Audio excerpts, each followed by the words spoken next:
ونشهد أن لا إله إلا الله وحده لا شريك له ونشهد أن سيدنا وسندنا وحبيبنا ومولانا محمدا عبده ورسوله أرسله بالحق بشيرا ونذيرا وداعيا إلى الله بإذنه وسراجا منيرا أما بعد فأعوذ بالله من الشيطان الرجيم بسم الله الرحمن الرحيم يا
এই জন্য এবং মসজিদে সহায়তা কোনো কথা বা কাজ না করে। জুমার দিনে এই বিষয়টা বিশেষভাবে লক্ষণীয়।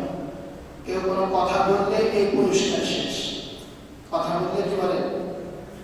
এই পুরস্কার শেষ। কি পরিমাণ এটা এই কথা, অহেতুক কথা কাকে বলে? সাহাবায়ে কেরামগণ বলেছেন, ওমর রাদিয়াল্লাহু তাআলা থেকে বর্ণিত আছে, এবং তিনি কেউ একজন কথা বলতেছে তো মুখে চুপ করে বলেন না, বরং একটা ছোট্ট একটা ঢিল নিয়ে তার দিকে মারছে। কি করে? চুপ করে কথাটাও বলেন। অর্থাৎ কাউকে কথা বলতে দেখে চুপ করে বলাটাও কথা। এই পরিমাণ নীরব নিস্তব্ধ থাকতে হবে, তারপরে এই পুরস্কারটা পাওয়া যাবে। কিন্তু পুরস্কারটা চিন্তা করেন কত বড় পুরস্কার। এক কদম দিলাম, 1 বছরের নফল রোজা, 1 বছরের নফল নামাজ। এবং এই জুমার দিনের এই ফজিলতটা অন্যান্য সব ফজিলতের তুলনায় একেবারে খুব বেশি সহিহ হাদিস। এই ফজিলতটা অনেক বেশি সহিহ। তাহলে কিন্তু আমাদের কি কাজ কি খুব বেশি দিচ্ছে? অল্প কিছুক্ষণ সময়, 1-1.5 ঘন্টা হবে সব মিলিয়ে। তাহলে এই অল্প কিছু সময় যদি আমি এভাবে আল্লাহ তাআলার হুকুম মোতাবেক, রাসূলুল্লাহ সাল্লাল্লাহু আলাইহি ওয়াসাল্লামের সুন্নাত মোতাবেক আগে আসতে পারি, তো আমার জন্য কত বড় সওয়াবের কথা, কত বড় সওয়াবের, কত বড় পুরস্কারের ঘোষণা। তাহলে এই মুহূর্তে আল্লাহ তাআলা যাদেরকে আমাদেরকে আগে আগে আসার তৌফিক দিয়েছে, আমাদের উপরে আল্লাহ তাআলা কি পরিমাণ দয়া করেছেন বলেন। আমি যদি এখন 5 লক্ষ টাকার মালিক হয়ে যেতাম, আসার পথে কেউ যদি আমাকে 5 লক্ষ টাকা দিত, মনে করেন আমার কল্পনার বাইরে, কেউ আসার পথে আমাকে বললো, ভাই ধরেন আপনি এই টাকাটা খরচ করিয়ে, তা আমি কতবার বলতাম আল্লাহর রহমতে আজকে 5 লাখ টাকা পেয়েছি, আল্লাহর অনুগ্রহ, আল্লাহর রহমতে, আল্লাহর দয়া, কতবার কইতাম বলেন। কিন্তু আমি যদি কোনোদিন জুমার নামাজে আগে আসতে পারি আর জুমার নামাজ শেষ হওয়া পর্যন্ত এই কয়েকটা সুন্নতের উপরে আমল করতে পারি, তাহলে আল্লাহর হাবিব সাল্লাল্লাহু আলাইহি ওয়াসাল্লাম আমাকে কি দিতেছে, আল্লাহ তাআলার কাছ থেকে আমাকে নিয়ে কি দিতেছে, আমার প্রত্যেকটা কদম, তাহলে আমার ঘর থেকে মসজিদে আসা পর্যন্ত কয়টা কদম লাগছে, কতগুলো কদম লাগছে, শত শত কদম লাগছে। তাহলে প্রত্যেকটা কদমের বিনিময়ে আমাকে এত বড় পুরস্কার দিয়ে দিবেন। 1 বছরের নফল রোজা, 1 বছরের নফল নামাজের সওয়াব আল্লাহ তাআলা আমাকে দান করবেন। সুবহানাল্লাহ। এত বড় আখিরাত, আখিরাতের এত বড় একটা পুঁজি আমার এই সাপ্তাহিক, আমার প্রত্যেক সপ্তাহের শুক্রবারে জুমার দিনে আমি আখিরাতের এত বড় একটা পুঁজি অর্জন করতে পারি, কিন্তু আমার অবহেলা। কিন্তু কি বলে? আমার অবহেলা। নিস্তারা দোতারা ভরপুর মুসল্লি হয়, এই আগে আগে কয়জন মুসল্লি আমরা আসতে পারি? তাহলে বাকিদের কি আখিরাতে যাওয়া লাগবে না? বাকিদের কি আখিরাতে যাওয়া লাগবে না? কেন আমাদের আখিরাতের প্রতি আমাদের উদাসীনতা এত চরম হয়ে গেছে? তো আসলে কেন এমন হয়েছে? 2টা কারণে। একটা হলো না জানার কারণে, একটা হলো কি বলে? না জানার কারণে। এবং না জানার এই বিষয়টা, দ্বীনের জ্ঞান, ইসলামের জ্ঞান, আখিরাতের জ্ঞান সম্পর্কে না জানার এই বিষয়টা ধীরে ধীরে কি পরিমাণ মহামারী আকার ধারণ করতেছে, কি পরিমাণ মহামারী আকার ধারণ করতেছে। আমরা আজকে আমাদের একমুখী শিক্ষার উপরে খুশি হয়ে গেছি, আনন্দিত হয়ে গেছি, আর দ্বীনের শিক্ষা, ইসলামের শিক্ষা, আখিরাতের শিক্ষাকে আমরা একপাশে ফেলে দিয়েছি। আমরা এক শিক্ষা পেয়ে আমরা খুশি হয়ে গেছি, যার বদৌলতে আমার ভাইরা বড় মারাত্মক আকারে মূর্খতা ছেয়ে গেছে, মূর্খতা বিরাজ করতেছে সমাজের মধ্যে। রাসূলুল্লাহ সাল্লাল্লাহু আলাইহি ওয়াসাল্লাম কিয়ামতের সবথেকে বড় আলামত বলেছেন, ইলম উঠে যাবে। কিভাবে বলেন? ইলম উঠে যাবে।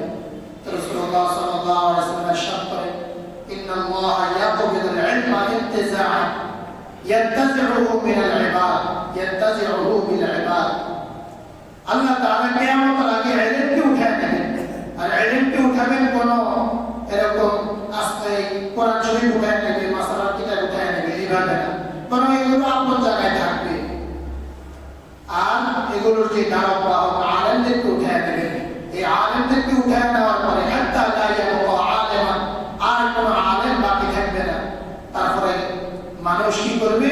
বেগাইরি ইলমিন ফাআফতাউ বেগাইরি ইলমিন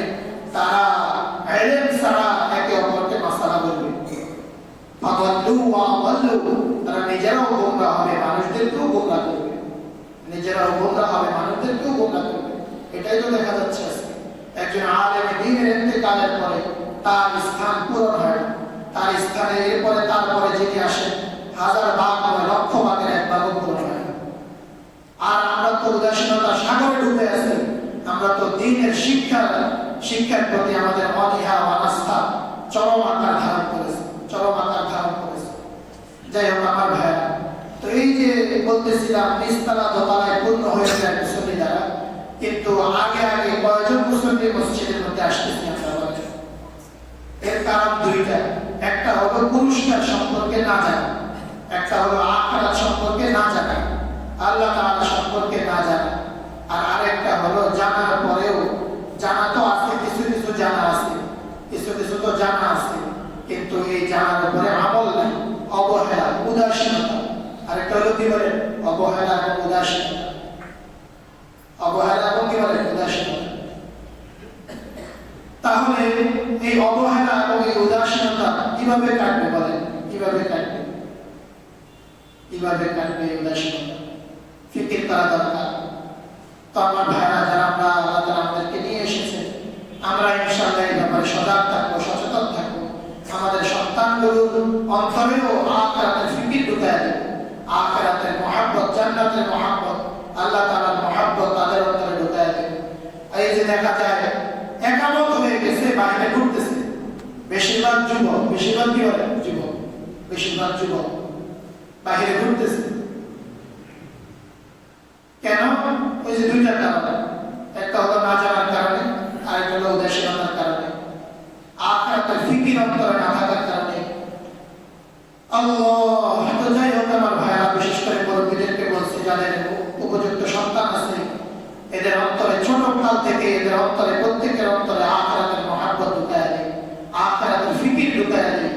না হয় আমার ভাইরা, আল্লাহ তাআলার মহব্বত নিয়ে যদি সে বড় না হয়, আখিরাতের ভাবনা নিয়ে যদি সে বড় না হয়, সে একটু পরে আমাকেও আর চিনবে না, সে আমাকেও আর চিনবে না, সে আমাকেও আর ভালোবাসবে না।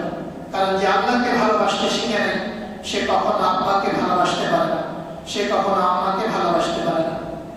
এই জন্য আমি শুরু থেকেই আমার সন্তানদের অন্তরে আখিরাতের ভাবনা, আখিরাতের ফিকির, আখিরাতের এক অদম্য স্পৃহা অন্তরে জাগায় ফেলবো।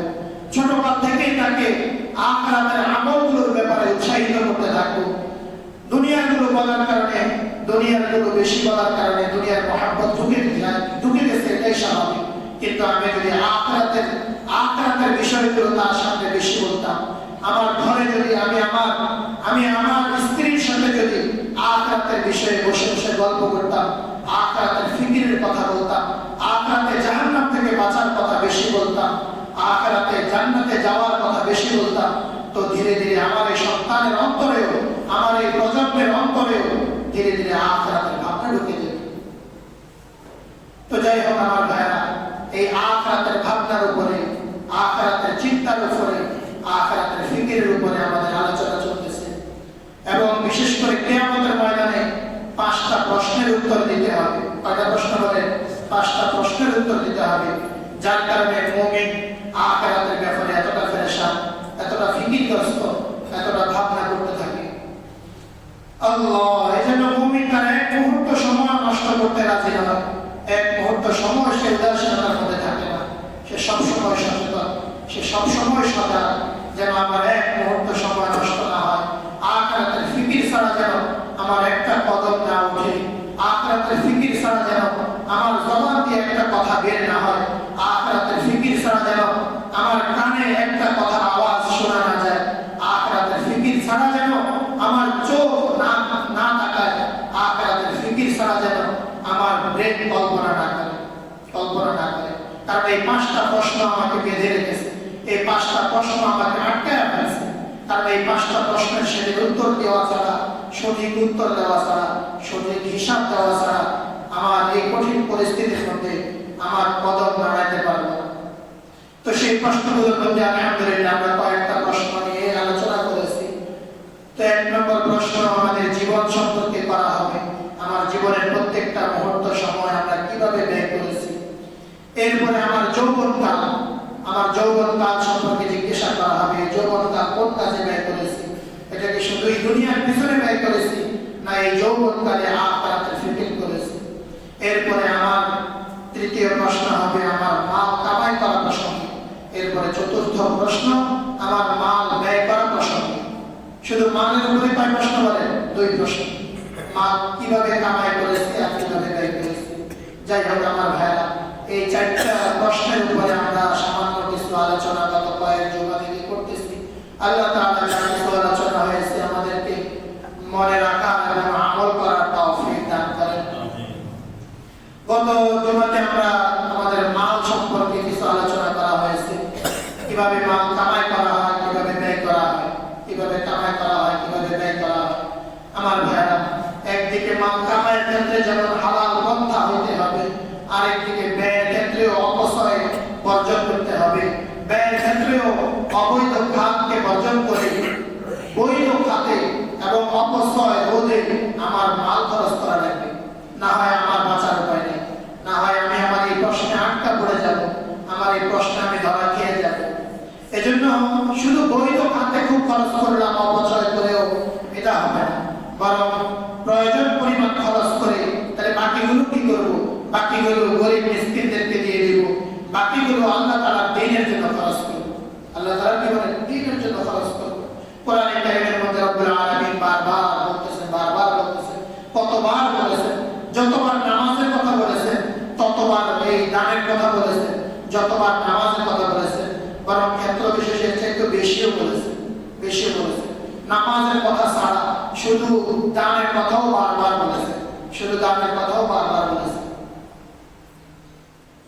একবার আল্লাহর হাবিব সাল্লাল্লাহু আলাইহি ওয়াসাল্লাম ঘরে এসে আল্লাহ রাসূল সাল্লাল্লাহু আলাইহি ওয়াসাল্লামের ঘরে বকরি জবাই করা হলো, খাওয়ার জন্য, রান্নার জন্য বকরি জবাই করা হলো। তো রাসূলুল্লাহ সাল্লাল্লাহু আলাইহি ওয়াসাল্লাম এসে ঘরে খবর নিলেন যে বকরির কোনো কিছু ঘরে বাকি আছে, কারণ এটা দস্তুর ছিল, নিয়ম ছিল, যা কিছু ঘরে থাকবে নিজেদের প্রয়োজনের জন্য সামান্য রাখলে রাখবে, না হয় কোনো কিছু না রাখা ছাড়া সবকিছু ব্যয় করে দিবে, সবকিছু আল্লাহর রাস্তায় বন্টন করে দিবে। এটাই রাসূলুল্লাহ সাল্লাল্লাহু আলাইহি ওয়াসাল্লামের ঘরের নীতি ছিল। তো রাসূলুল্লাহ সাল্লাল্লাহু আলাইহি ওয়াসাল্লাম কোথাও যাওয়ার সময় দেখেছেন ঘরে বকরি জবাই করা হলো। এসে নবী সাল্লাল্লাহু আলাইহি ওয়াসাল্লাম জিজ্ঞেস করলেন, ঘরে কি বকরির কোনো অংশ আছে? তার মাজার আয়েশা রাদিয়াল্লাহু তাআলা আনহা খবর দিলেন যে ঘরে বকরির কাঁধের গোশত ছাড়া আর কোনো কিছু বাকি নেই, বাকি নাই। সবকিছু আল্লাহর রাস্তায় দিয়ে দেওয়া হয়েছে, সবকিছু বন্টন করে দেওয়া হয়েছে। রাসূলুল্লাহ সাল্লাল্লাহু আলাইহি ওয়াসাল্লাম মন্তব্য করলেন, শুধু যতটুকু দিয়েছো এতটুকুই বাকি আছে, আর কাঁধের গোশত যেটা এটা বাকি নেই, এটা শেষ হয়ে গেছে, এটা দিয়ে গেছে, এটা শেষ। যেটা নিজে খাওয়ার জন্য রাখছো এটা শেষ, আর যেটা দান করছো এটাই বাকি আছে।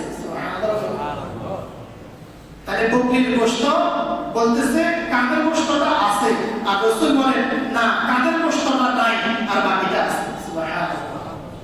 যতটুকু দান করে দিয়েছো এতটুকুই তোমার জন্য রয়েছে, এতটুকু তোমার জন্য বাকি আছে, আর যতটুকু নিজের জন্য রাখছো এতটুকু কি নাই, বাকি। এবার নিজের জন্য না, নিজের পরিবার পরিজনের জন্য যদি রেখে যায় সেটার কি অবস্থা হবে? সেটার কি অবস্থা? যাই হোক আমার ভাইরা, তো আসলে যেটা দান করা হয়, যেটা আল্লাহর রাস্তায় খরচ করা হয়, হ্যাঁ প্রয়োজনে পরিবারের জন্য খরচ, এটাও দানের অন্তর্ভুক্ত, এটাও কি বলে। আর প্রয়োজনের অতিরিক্ত পরিবারের জন্য খরচ, এটা আপনার জন্য কাল হয়ে দাঁড়াবে, এটাই অপচয়। তাহলে আপনি তাদের জন্য অপচয় করে নিজে শয়তানের ভাই হওয়ার কি অর্থ বলে? ইন্নাল মুবাযযিরিনা কানু ইখওয়ানাশ শায়াতিন। রব্বুল আলামিন তো কোরআনে কারিমে এটা বলে দিয়েছেন যে যারা অপচয় করে এরা হলো শয়তানের ভাই, এরা মুমিনদের ভাই না, বরং এরা শয়তানদের ভাই। যাই হোক আমার ভাইরা, প্রয়োজন পরিমাণ নিজের পরিবার পরিজনের জন্য খরচ করা, এটাও দানের সওয়াব রাসূলুল্লাহ সাল্লাল্লাহু আলাইহি ওয়াসাল্লামের হাদিস থেকে জানা যায়। কিন্তু প্রয়োজনের অতিরিক্ত খরচ করা, এটাই অপচয়, এটাই কি বলে অপচয়। প্রয়োজনের অতিরিক্ত খরচ করা নিজের জন্য হলেও ক্ষতিকর, আর অপরের জন্য হলে এটা তো আরো বেশি ক্ষতিকর, এটা তো কি বলে আরো বেশি ক্ষতিকর। যাই হোক আমার ভাইরা, যা কিছু দান করা হয় এটাই আমার থাকলো, আর যা কিছু নিজের জন্য খরচ করলাম এটা আমার থাকলো না, এটা শেষ হয়ে গেল। এটা কি হয়ে গেল? তো আখিরাতের চিন্তা করে, যে আখিরাতের ফিকির করে, দুনিয়ার ক্ষমতাই শেষ হয়ে যাবে কিন্তু আখিরাত তো চিরস্থায়ী। দুনিয়ার জীবন তো জীবন না, আখিরাতের জীবন তো জীবন। দুনিয়ার জীবন তো খেলতামশা, খেলতামাশা, আর আখিরাতের জীবন তো জীবন। ওয়ামাল হায়াতুদ দুনিয়া ইল্লা লাহু ওয়া লাইব ওয়া ইন্নাদ দারাল আখিরাতা লাহিয়াল হায়াওয়ান। তাহলে দুনিয়ার জন্য খরচ করলাম, নিজের জন্য যেটা খরচ করলাম এটা তো খেলতামশা। এটা কি বলে? খেলতামশা। তাহলে খেলতামশার সাথে মহাব্বত বেশি করা। আমি এখন ছোটবেলার খেলতামশার কথা মনে পড়লে, এখন কি আর কেউ বালু নিয়ে, আমরা কোন যুবক কি আর বালু নিয়ে খেলতে বলে? গাছের পাতাকে আর কেউ টাকা বানায় বলে? কেন? কারণ এটা খেলতামশা। এটা কি বলে? তামাশা। এটা খেলা। এই খেলা এখন যুবক বয়সে আর এই খেলা কেউ পছন্দ করে না, কেউ পছন্দ করে না। কিন্তু আমার ভাইরা, আমি যে দুনিয়া নিয়ে, দুনিয়ার পিছনে বেশি ব্যয় করতেছি, দুনিয়ার জন্য বেশি পেরেশানি করতেছি, দুনিয়ার জন্য বেশি ফিকির করতেছি, রব্বুল আলামিন তো দুনিয়াকে খেলতামাশা বলেছেন।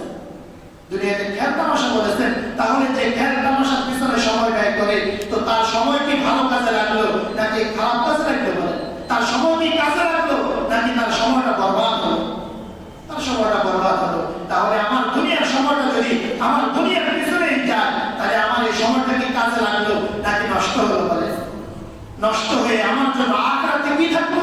ওয়াফিল আখিরাতি আযাবুন আলীম, ওয়াফিল আখিরাতি আযাবুন আলীম।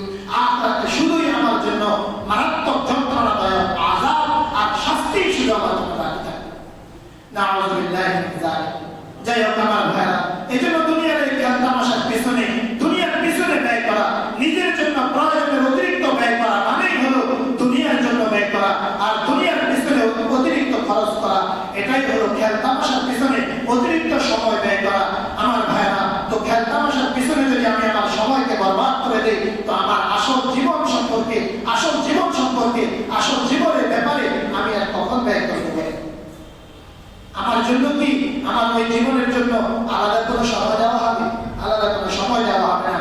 আমার এই মাল দৌলত দিয়ে আমাকে দুনিয়াও, আমার দুনিয়ার পরিমাণ, প্রয়োজন এখান থেকে পুরো করতে হবে, এবং আমার আখিরাতও আমার এই মাল দিয়েই কিনতে হবে, সাজাতে হবে, এই মাল দিয়েই সাজাতে হবে। আল্লাহ, আমাদের এই মাল দৌলত আমাদেরকে কে দিয়েছেন? কত জমাতে বলেছি। আমি মনে করি যে লোকে এই মাল দৌলতকে অপচয় করে, যে লোক এই মাল দৌলতকে অবৈধ খাতে ব্যয় করে, সে যদি জবান দিয়ে নাও বলে, তার অবস্থা দৃষ্টিতে বোঝা যায় সে মনে হয় ভাবতেছে এই মাল সেই কামাই করেছে। এই মাল কি বলে? সেই কামাই করেছে। কারণ এটা যদি তার অন্তরে না থাকতো, তবে এই মালকে সে অবৈধ খাতে কখনোই খরচ করতে পারতো না। এই মালকে যদি সে মনে করতো এই মাল আমাকে আল্লাহ তাআলা দিয়েছেন, তবে এই মাল দিয়ে সে খেলতামাশার সরঞ্জাম কেনার জন্য, মাল দিয়ে সে খেলতামাশার সরঞ্জাম কেনার পিছনে তার এই মালকে খরচ করতো না। সে তার দামি গাড়ির, সে তার গাড়ির মডেল পাল্টাইতো না, সে তার গাড়ির মডেল পাল্টাইতো না, সে গাড়ির ভিতরে সে গান শুনতো না। কি শুনতো না? বলে গান শুনতো না। যদি সে মনে করতো তার এই গাড়ি আল্লাহ তাআলাই তাকে দিয়েছেন, তার এই মাল তাকে আল্লাহ তাআলাই দিয়েছেন, তবে সে গাড়িতে বসে বসে আর গান শুনতো না। সে শুনতে বলে চাইলে কোরআনে কারীমের তেলাওয়াত শুনতো, শুনতে বলে চাইলে সে কোরআন ও হাদিসের ওয়াজ শুনতো, যদি তা শুনতে বলে চাইলে। কিন্তু সে গান শুনতেছে, গাড়ি যাইতেছে আর দুমদাম গান চলতেছে, মনে হয় যেন টাকা তার বাপে দিছে। এই গাড়ি তার বাপে দিছে মনে হয়। এটাকে কে দিয়েছে? বলে রব্বুল আলামিন যেখানেই দানের কথা বলেছেন, সেখানেই বলেছেন আমার দেওয়া মাল থেকে খরচ করো, আমি যেটা দিয়েছি সেখান থেকে খরচ করো। কখনোই বলেন নাই তোমার মাল থেকে খরচ করো। সুবহানাল্লাহ। এই মাল কে দিয়েছেন? বলে ইয়া আইয়ুহাল্লাযীনা আমানু আনফিকু মিম্মা রাযাকনাকুম। আমি যে মাল তোমাকে দিয়েছি, এই মাল থেকে তুমি আমার রাস্তায় খরচ করো। আমি যেটা দিয়েছি সেখান থেকে খরচ করো। মুমিনের পরিচয় রব্বুল আলামিন কোরআনে কারীমে সূরাতুল বাকারার প্রথম পৃষ্ঠা, প্রথম এই আয়াতগুলোর মধ্যে মুমিনের পরিচয় বলেছেন। এই মুমিনের পরিচয়ের মধ্যে আল্লাহ তাআলা এই এক অংশে বলেন ওয়া মিম্মা রাযাকনাহুম ইউনফিকুন। বেশিরভাগ মানুষ আমরা এই আয়াতটা কারিমা জানি। কি অর্থ?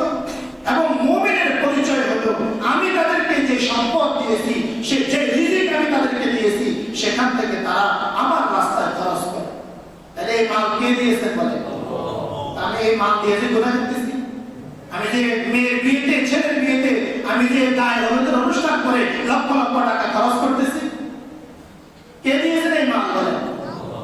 আমার ভাইরা, জানি না আপনাদেরকে বুঝাতে পারতেছি কিনা বলে। যতটুকু মান আল্লাহ তাআলার রাস্তায় খরচ হবে আমার ততটুকুই থাকবে, আর বাকি যেটা আমার দুনিয়ার জন্য খরচ হবে এটাই শেষ হয়ে যাবে। এটাই কি বলে? এটাই শেষ হয়ে গেল। আর যতটুকু দান করলাম এটাই থাকলো, এটাই কি বলে? থাকলো। হ্যাঁ, বারবার বলতেছি প্রয়োজন পরিমাণ খরচ করা, এটা তো কি আছে? এটা তো বৈধ। আপনার ঘরের প্রয়োজন, তাহলে ঘরের পিছনে টাকা পয়সা খরচ করা। হ্যাঁ, ঘরের প্রয়োজন তো আছে, কিন্তু বিলাসিতা কি প্রয়োজন করেন? মুমিন তো বিলাসিতা করবে জান্নাতে কি? সুবহানাল্লাহ। মুমিনের জন্য তো বিলাসিতা জান্নাতে অপেক্ষা করতেছে। মুমিন তো গাড়ির মডেল পাল্টাবে জান্নাতে গিয়ে, মুমিন তো আরে তার স্ত্রীর সৌন্দর্যের মডেল পাল্টাবে জান্নাতে গিয়ে। সুবহানাল্লাহ। আরে প্রত্যেক সপ্তাহ মুমিন তার চেহারার মডেল পাল্টাবে, তার স্ত্রীর চেহারার মডেল পাল্টাবে। সুবহানাল্লাহ। কোথায় বলে? জান্নাতে। কিন্তু যে মুমিন দুনিয়ার মধ্যে বিলাসিতা করে, আমার ভাইরা, রাসূলুল্লাহ সাল্লাল্লাহু আলাইহি ওয়াসাল্লামের একটি হাদিস এমন আছে, যে ব্যক্তি দুনিয়াতে শরাব পান করবে, দুনিয়াতে শরাব পান করা বৈধ না অবৈধ? অবৈধ। যে লোকে দুনিয়াতে শরাব পান করবে, হ্যাঁ, সে তওবা করে কবরে গেলেও আল্লাহ তাআলা জান্নাতে তাকে শরাব থেকে বঞ্চিত করবেন। নাউযুবিল্লাহ। ইল্লা মান রাহিমা রাব্বি, রব্বুল আলামিন যদি দয়া করে তাকে দিয়ে থাকে সেটা ভিন্ন কথা। রাসূলুল্লাহ সাল্লাল্লাহু আলাইহি ওয়াসাল্লাম বলেছেন যে শরাব পান করবে, যে রেশমের কাপড় পরিধান করবে, জান্নাতে সে রেশমের কাপড় পাবে না, জান্নাতে সে শরাব পাবে না। নাউযুবিল্লাহ। তাহলে আমি যদি দুনিয়ার মধ্যে এভাবে বিলাসিতার মধ্যে ডুবে যাই, যদি কোন রকমে আল্লাহ তাআলা আমাকে কোন রকমে জান্নাতও দিয়ে থাকে, কিন্তু সেদিন আমি এগুলো থেকে বঞ্চিত হয়ে যাব। কিন্তু আমার ভাইরা, দুনিয়ার শরাব আর জান্নাতের শরাব, বলেন তো দেখি ডিফারেন্সটা কেমন হবে? দুনিয়ার শরাব খাইয়া দেয়াল ঠেলে ফেলা যায়, বিল্ডিং ঠেলে কি করে? ধাক্কা দিয়ে বিল্ডিং ঠেলে। আর জান্নাতের শরাব খাইলে মাথা ঘুরাবে না, কখনো মাথা ব্যথা হবে না। রব্বুল আলামিন বলেন, ইয়াতুফু আলাইহিম বিলদানুম মুখাল্লাদুন বিআকওয়াবিন ওয়া আবারিকা ওয়া কাসিম মিন মাঈন লা ইউসাদ্দাউনা আনহা ওয়া লা ইউনজিফুন। চিরকিশোররা, চিরকিশোর গেলমানরা হাতে জগ নিয়ে আর দামি গ্লাস নিয়ে, স্বর্ণের নির্মিত, রৌপ্যের নির্মিত জগ আর গ্লাস নিয়ে জান্নাতের আশেপাশে ঘুরতে থাকবে, শরাবের পাত্রগুলো নিয়ে, শরাবের পাত্র নিয়ে ঘুরতে থাকবে, আর এই পাত্র দিয়ে তাদেরকে পান করাতে থাকবে। রব্বুল আলামিন বলেন, এই শরাব পান করার পরে লা ইউসাদ্দাউনা আনহা ওয়া লা ইউনজিফুন, কখনো তাদের মাথা ঘুরাবে না, কখনো মাথার মধ্যে আলো তামা আসবে না, এই শরাব খাইয়া কি ঢেলবে না, দেয়াল ঢেলবে না। আল্লাহ তাআলা আমাদের সকলকে বুঝ দান করে। যাই হোক আমার ভাইরা, তো মুমিনের বিলাসিতা এটা তো জান্নাতে হবে। কোথায় হবে বলে? জান্নাতে হবে। যাই হোক আমার ভাইরা, তো মাল থেকে যে পরিমাণ আল্লাহর রাস্তায় দান করলাম এটাই আমার থাকলো, আর যে পরিমাণ নিজের জন্য অতিরিক্ত খরচ করলাম, দুনিয়ার জন্য খরচ করলাম, অবৈধ জায়গায় খরচ করলে তো উপায় নাই। অপচয়ের মধ্যে খরচ করলেও, অপচয়ের জন্য খরচ করলেও এটা আমার জন্য থাকলো না, আমার জন্য কি বলে? থাকবো না, বরং ক্ষেত্র বিশেষ এটা আমার আযাবের কারণ হবে। রব্বুল আলামিন কোরআনে কারীমের অনেক আয়াতের মধ্যে এই কথাগুলো ইরশাদ করেছেন। সেদিন এই মালকে, এই সম্পদকে রব্বুল আলামিন বলেন, ইয়াউমা ইউহমা আলাইহা ফি নারি জাহান্নাম, সেদিন এই মালকে জাহান্নামের আগুনে গরম করা হবে। নাউযুবিল্লাহ। জাহান্নামের আগুনে এই মালকে গরম করা হবে। ফাতুকওয়া বিহা জিবাহুম ওয়া জুনুবুহুম ওয়া যুহুরুহুম, এবং এই গরম করে এই মালকে তার চেহারার মধ্যে চেক দেওয়া হবে, তার পিঠের মধ্যে চেক দেওয়া হবে, এবং তার পার্শ্বদেশে চেক দেওয়া হবে। এই মাল আর বলা হবে, হাযা মা কানাসতুম লিআনফুসিকুম, এটাই হলো তোমার সেই মাল যেটা তুমি দুনিয়ার মধ্যে নিজের জন্য জমা করেছো, আল্লাহর রাস্তায় খরচ না করে, আল্লাহ তাআলার হুকুম জাকাত আদায় না করে, আল্লাহ তাআলার হুকুম সাদাকা আদায় না করে, দান খয়রাত না করে নিজের জন্য পুঞ্জীভূত করেছো, এই হলো তোমার সেই সম্পদ। আরেক হাদিসে নবী সাপের আকৃতির কথা বলেছেন। মান আতাহুল্লাহু মালান, হাদিস বুখারী শরীফের হাদিস, মান আতাহুল্লাহু মালা ফালাম ইউআদ্দি যাকাতাহু মুসদিরা লাহু মালুহু ইয়াওমাল কিয়ামা শুজাআন আকরা লাহু যাবিবাতান ইতাওবিকুহু ইয়াওমাল কিয়ামা সুম্মা ইয়াখুযু বিলিজমাতাইহি ইয়ানি বিশিদকাইহি সুম্মা ইয়াকুলু আনা মালুকা আনা কানজুকা। এই মাল কিয়ামতের দিন আল্লাহ তাআলা বিষাক্ত সাপে পরিণত করে দিবে।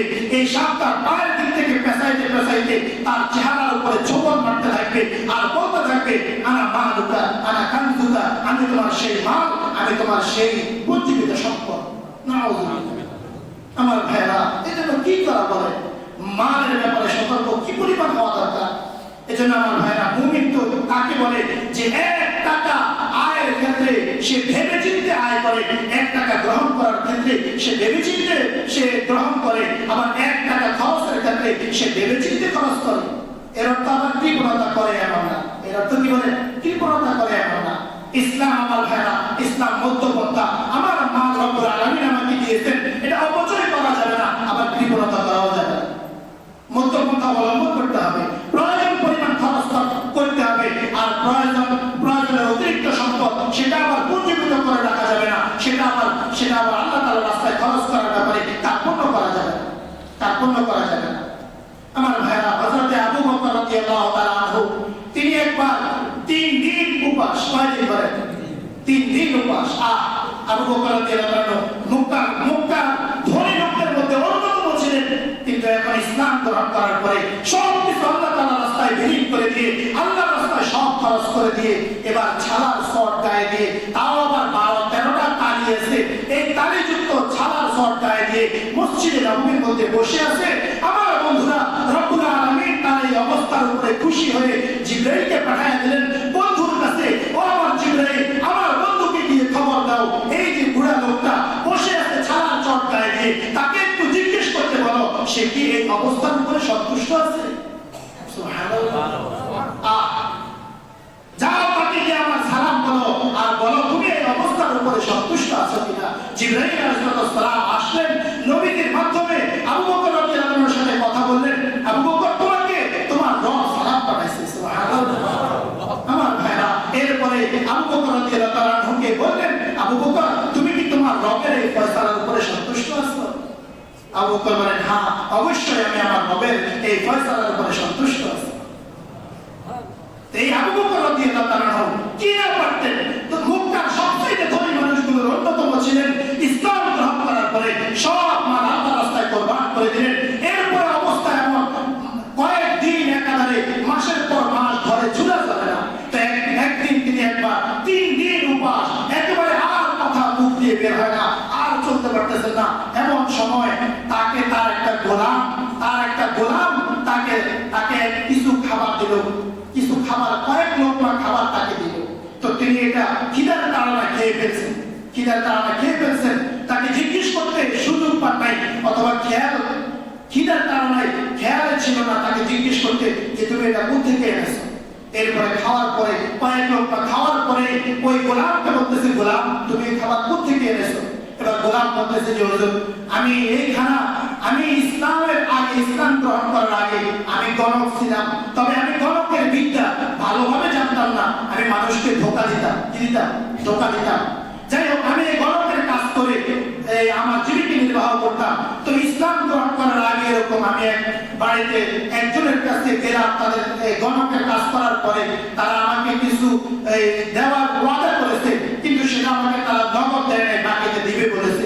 তো অনেকদিন পরে আজকে আমি তাদের ওই এলাকায় দিয়ে যাওয়ার সময় দেখলাম তাদের বাড়িতে বিয়ের আয়োজন চলছে, বড় ধুমধাম খানার আয়োজন চলছে। তো আমার ওই কথা মনে পড়লো যে আমি তো এদের থেকে কিছু টাকা পাই, কিছু আমি তো এদের থেকে পাই। তো আমি তাদের কাছে গিয়ে চাইলাম, তো তারা আমাকে আজকে তাদের এই খানা থেকে তারা আমাকে কিছু খাবার দিল। আমার বন্ধুরা, হযরত আবু বকর রাদিয়াল্লাহু তাআলা আনহু এই কথা শোনার সঙ্গে সঙ্গে তিনি বলেন, হায় গোলাম, তুমি আমাকে সর্বনাশ করেছো, আমার গোলাম, তুমি আমাকে সর্বনাশ করেছো। মুখের ভিতরে হাত ঢুকায় দিয়েছে, তিনি এমন ভাবে মুখের ভিতরে হাত দিতেছেন মনে হয় যেন তার জান বের হয়ে যাবে। এরপরে নিজে ইচ্ছা করে কয়েকবার ভূমি করে তিনি সমস্ত খানা পেটের থেকে বের করে দিলেন। গোলাম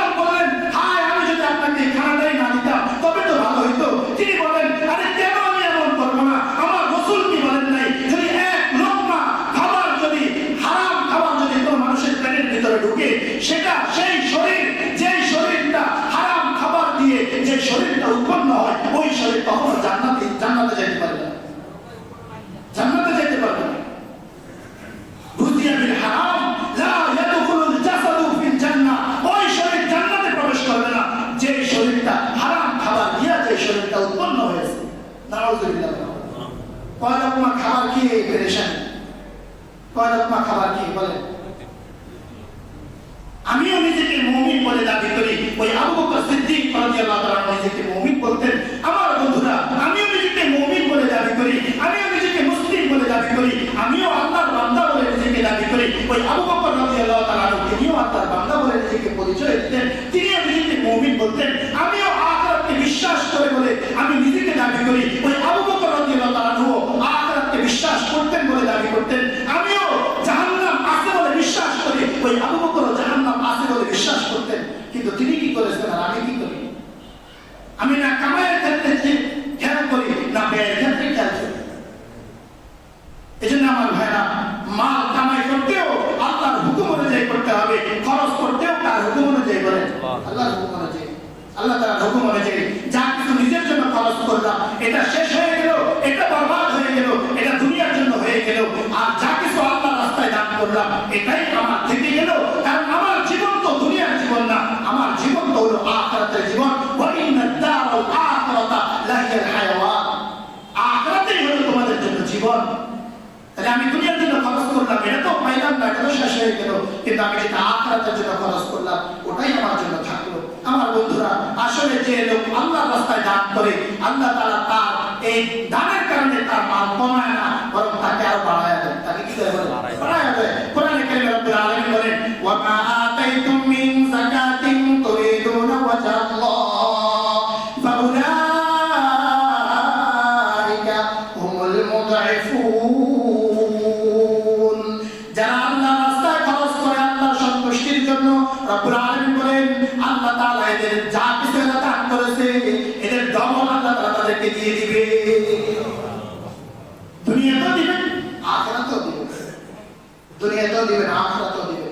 আমার ভাইরা, প্রতিদিন দুইজন ফেরেশতা, বুখারী এবং মুসলিম শরীফের মধ্যে হাদিস বর্ণিত হয়েছে, প্রতিদিন দুইজন ফেরেশতা এই মর্মে ঘোষণা করতে থাকে, আল্লাহ তাআলার কাছে দোয়া করতে থাকে, এই মর্মে ঘোষণা করতে থাকে, দোয়া করতে থাকে। একজন বলে, ইয়াকুলু আহাদুহুমা, দুইজন ফেরেশতার একজন বলে, আল্লাহুম্মা আ'তি মুনফিকান খালাফা, আল্লাহ যে আপনার রাস্তায় দান করে, আপনি তাকে উত্তম থেকে উত্তম বিনিময় দিয়ে দেন। সুবহানাল্লাহ। আর আরেকজন কি বলে, ওয়া ইয়াকুলুল আখারু আল্লাহুম্মা আ'তি মুমসিকান তালাফা, আল্লাহ যে মালকে আটকায় রাখছে, আপনি তাকে বরবাদ করে দেন। নাউযুবিল্লাহ। আমার ভাইরা, কারা দোয়া করতেছে করে? প্রতিদিন ফেরেশতা আমার ব্যাপারে দোয়া করতেছে, আল্লাহ এই লোকে যদি দান করে, তার দান তুমি বাড়ায় দাও, আর যদি আটকে রাখে, তুমি তাকে বরবাদ করে দাও। কি পরিমাণ বরবাদ হইতেছি আমরা বলেন। আর বৃদ্ধকালে মারাত্মক কোন রোগে আক্রান্ত হয়ে এবার লক্ষ লক্ষ টাকা খরচ, এবার ওই বেচারা বুড়া মিয়া কল্পনা করে মনে মনে কয়, আরে যদি 40 লাখ টাকা ব্যাংকে না থাকতো, তবে আজ কি দশা হইতো, তবে কি বলে কি দশা হইতো। কিন্তু এটা চিন্তা করে না, যদি 40 লক্ষ টাকা না থাকতো, তো আল্লাহ তাআলা তোমাকে এই দুরারোগ্য ব্যাধিও আল্লাহ তাআলা দিতেন না, এই দুরারোগ্য ব্যাধিও কি বলে দিতেন না। কারণ আমি যদি এই সম্পদকে শেষ জীবনের ভরসায় পুঞ্জীবিত না করে আল্লাহর রাস্তায় খরচ করতাম, তবে তো নবী সাল্লাল্লাহু আলাইহি ওয়াসাল্লামের এই সুসংবাদ আমার জন্য আসতো। রাসূলুল্লাহ সাল্লাল্লাহু আলাইহি ওয়াসাল্লাম বলেন, ইন্নাস সাদাকাতা লা তুতফিউ গাদাবা রাব্বি ওয়া তাদফা মিতাতাস সু, নিশ্চয়ই সাদাকা, নিশ্চয়ই দান খয়রাত রব্বুল আলামিনের গজব থেকে, গজবকে সরায় দেয়, আল্লাহ তাআলার গোসাকে দূর করে দেয় এবং অপমৃত্যুকে রোধ করে। সুবহানাল্লাহ। দান খয়রাত কি করে? আল্লাহর গোসাকে দূর করে দেয়, আমার উপরে আল্লাহর নারাজিকে দূর করে দেয়, আর আমার অপমৃত্যু, একেবারে দুরারোগ্য ব্যাধিতে আক্রান্ত হয়ে মৃত্যুবরণ করার থেকে আল্লাহ তাআলা আমাকে বাঁচায় দেন। কিন্তু আমি কি বলতেছি, যদি টাকাগুলো না থাকতো, তবে কেমনে সিঙ্গাপুর গিয়ে চিকিৎসা দিতাম, কেমনে চেন্নাই গিয়ে চিকিৎসা দিতাম। বাস্তব না বাস্তব বলেন? আমার ভাইরা, এই জন্য আসলে আমি আল্লাহর রাস্তায় দান করবো, এটা তো আমারই থাকবো। এটা কি বলেন? আমারই থাকবো। এক আশ্চর্য ঘটনা শুনেছি ঢাকাতে, বাস্তব ঘটনা। সে হজে যাবে, নিয়ত করেছে সে হজে যাবে, কিন্তু বেচারা রিক্সা চালায়, হজে কিভাবে যাবে? তো সে একটা কাজ করলো, সে একটা বুদ্ধি করলো, যে সে চিন্তা করলো যে আমি কিছু টাকা জমাবো।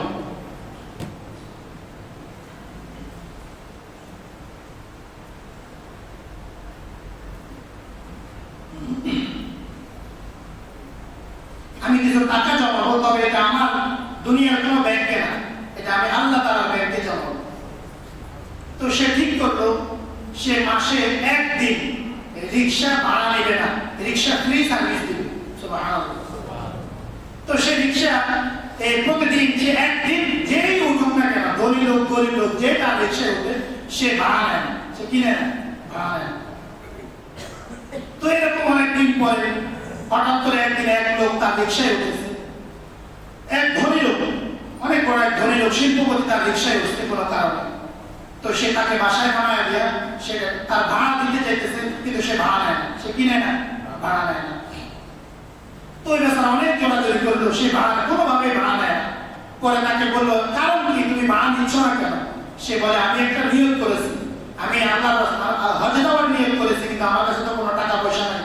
আমি নিয়ত করেছি আমি মাসের একদিন রিক্সা ভাড়াটা আমি আল্লাহ তাআলার কাছে জমা রাখলাম, আল্লাহ তাআলা যেন আমাকে হজ করেন। সুবহানাল্লাহ। তো ওই শিল্পপতি তার নাম ঠিকানাটা রেখে দিয়ে তাকে বললো আচ্ছা ঠিক আছে। কিছুদিন পরে ওই শিল্পপতি ওই ধনী লোকটা আইসা ওই রিক্সাওয়ালাকে কিছু টাকা দিয়ে বলে তুমি যদি হজে যেতে চাও ধরো পাসপোর্ট করো। সুবহানাল্লাহ। এরপরে তাকে পুরা টাকা দিয়ে তাকে হজ করায় নিয়ে আসছে। সুবহানাল্লাহ। আমার ভাইরা, রব্বুল আলামিন মুমিনের এই আমলকে রব্বুল আলামিন কখনো বিনষ্ট হতে দেন না। ইন্নাল্লাহা লা ইউযিউ আজরা মান কানা আহসানা আমালা। রব্বুল আলামিন বলেন যারা নেক আমল করে, যারা ভালো আমল করে, কখনোই আল্লাহ তাআলা এদের প্রতিদানকে বিনষ্ট করেন না। এক হাদিসের মধ্যে রব্বুল আলামিন রাসূলুল্লাহ সাল্লাল্লাহু আলাইহি ওয়াসাল্লাম বলেছেন মানুষ যখন একটা টাকা আল্লাহর রাস্তায় দান করে তো আল্লাহ তাআলা কি করেন? আল্লাহ তাআলা এই এক টাকা সে আল্লাহর সাথে বাণিজ্য করেছে না, কি করেছে? বাণিজ্য করেছে। তো আল্লাহ তাআলা তার এই টাকাটা লালন পালন করেন। রাসূলুল্লাহ সাল্লাল্লাহু আলাইহি ওয়াসাল্লাম উদাহরণ দিয়ে সাহাবাদেরকে বললেন তোমরা যেরকম ঘোড়ার বাচ্চাকে লালন পালন করো, অর্থাৎ খুব যত্নের সাথে ঘোড়ার বাচ্চাকে লালন পালন করো, রব্বুল আলামিন তোমাদের এই দানকৃত এক টাকাকে রব্বুল আলামিন লালন পালন করেন। সুবহানাল্লাহ। তো লালন পালন করলে ঘোড়ার বাচ্চা ধীরে ধীরে বড় হয় নাকি ছোট হয়? আবার বলেন ঘোড়ার বাচ্চাকে লালন পালন করলে ধীরে ধীরে বড় হয় না ছোট হয়? বলেন। এরপরে এখান থেকে বংশ বিস্তার হয়ে হয়ে ঘোড়া আস্তে আস্তে বাড়ায় না কমে? বলেন। রব্বুল আলামিন আমার এই দানের একটা টাকাকে ধীরে ধীরে বাড়ায় লালন পালন করেন, যেরকম তোমরা ঘোড়ার বাচ্চাকে লালন পালন করো তো ধীরে ধীরে আমার এটা বাড়বে না কমবে? বলেন। আমার জান্নাতে যাওয়া পর্যন্ত এটা বাড়তেই থাকবে, বাড়তেই থাকবে, বাড়তেই থাকবে। এজন্য আমার ভাইরা মাল কামাইয়ের ক্ষেত্রেও যেভাবে আমরা হালাল তরিকা অবলম্বন করা লাগবে, ঠিক মাল ব্যয়ের ক্ষেত্রেও আমরা হালাল তরিকা, হালাল পদ্ধতি অবলম্বন করব। তবেই আমার ভাইরা কিয়ামতের এই কঠিন ময়দানে এই প্রশ্নের উত্তর দেওয়া আমাদের জন্য সহজ হবে। ওয়ান মালিহি মিন আইনা ইকতাসাবাহু ওয়া ফীমা আনফাকা। তোমার মাল তুমি কিভাবে কামাই করেছো এবং তোমার এই মাল তুমি কিভাবে খরচ করেছো। আল্লাহ তাআলা আমাদের সকলকে বোঝার তৌফিক দান করেন। আরেক আয়াতের মধ্যে রব্বুল আলামিন বলেন ওয়াল্লাযীনা ইয়াকনিজুনা আয-যাহাবা ওয়াল ফিদ্দা ওয়া লা ইউনফিকুনাহা ফী সাবিলিল্লাহ ফাবাশশির বিআযাবিন আলীম। যারা মাল দৌলত স্বর্ণ রৌপ্যকে অর্থাৎ মাল সম্পদকে জমা করে পুঞ্জীভূত করে আল্লাহর রাস্তায় খরচ করে না, আল্লাহর রাস্তায় দান করে না, ফাবাশশির বিআযাবিন আলীম। হে আমার হাবিব আপনি তাদেরকে মারাত্মক যন্ত্রণাময় আযাবের সুসংবাদ দেন। আযাবের সুসংবাদ, আযাবের কি সুসংবাদ? আল্লাহ তাআলা তিরস্কার করার জন্য এই ধরনের শব্দ ব্যবহার করে ফাবাশশির বিআযাবিন আলীম, তাদেরকে যন্ত্রণাময় শাস্তির সুসংবাদ দিয়ে দিন। সূরা তাওবা 34 নম্বর আয়াত। এজন্য আমার ভাইরা এই দান করার দ্বারা আমাদের মাল কমবে না বাড়বে? বলেন। সবাই বলে না কমবে না বাড়বে? বিশ্বাস হয় না কথা? কার কথা বলতেছি? বলেন। আল্লাহ তাআলার কথা বলতেছি। এজন্য আমার ভাইরা যার যে পরিমাণ রয়েছে সে সেই পরিমাণ থেকে আল্লাহ তাআলার রাস্তায় দান করি, গরিব মিসকিনদেরকে দান করি, মাদ্রাসা মসজিদে ইলম অর্জনের জন্য সহযোগিতা করি, যারা এরকম এই এতিম আছে আছে, গরিব আছে, মাদ্রাসাগুলোর মধ্যে পড়ালেখা করে, খরচ দিতে পারে না, আপনি সেখানে গিয়ে খরচ করতে পারেন, সেটা আল্লাহর রাস্তায় খরচ হবে। এরপরে মসজিদের নির্মাণের কাজে, মসজিদের জন্য খরচ করা, এই সবগুলো আল্লাহ তাআলার রাস্তায় খরচের অন্তর্ভুক্ত। আল্লাহ তাআলা সকলকে তৌফিক দান করেন, আল্লাহ তাআলা আমাদের সকলকে বুঝার তৌফিক দান করেন। তাহলে ইনশাআল্লাহ আমাদের আখিরাতের ভাবনা কিছুটা কি হবে, উন্নত হবে। আখিরাতের ভাবনায় কিছুটা আমরা অগ্রগতি অর্জন করতে পারবো। আল্লাহ তাআলা আমাদের সকলকে বুঝ দান করে, সকলকে তৌফিক দান করেন। বিশেষ করে আমাদের এই মসজিদের কথা আপনাদেরকে কয়েক জুমা আগেও বলেছি যে এই মসজিদের কিছু কাজ বাকি আছে, বিশেষ করে ভিতরে দেওয়াল